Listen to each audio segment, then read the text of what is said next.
The story is told to us in Mark chapter 2 that when Jesus got back to Capernaum, the news spread quickly that he was there, and the house where he was staying filled with so many people, there was no more room.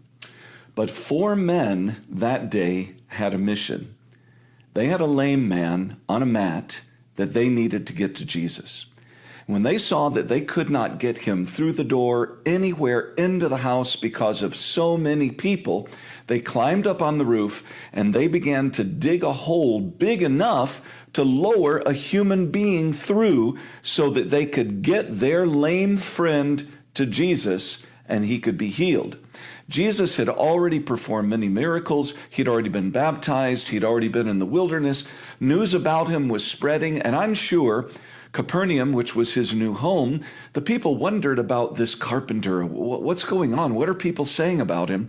So many people were there, but those people prevented these 4 men from getting the lame man to Jesus.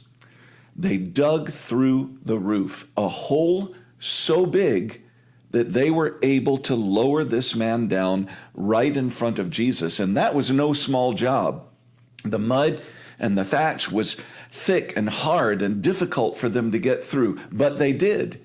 And when they lowered him down in front of Jesus for him to be healed, Jesus looked at the lame man and he said, "My son, your sins are forgiven."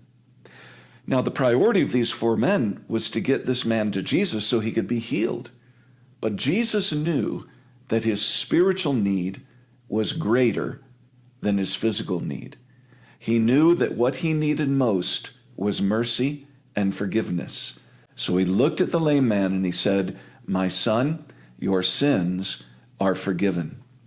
Of course, the religious leaders were there, began to murmur and wonder what in the world is going on. And Jesus knew what they were thinking, so he said, "I will prove to you that the Son of Man has the power to forgive sins, the authority to forgive sins on earth."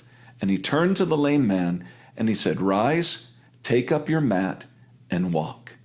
And the people marveled about what had taken place. Because of the faith of those 4 men, a man was healed and a man was forgiven. But that's not all that happened on that day.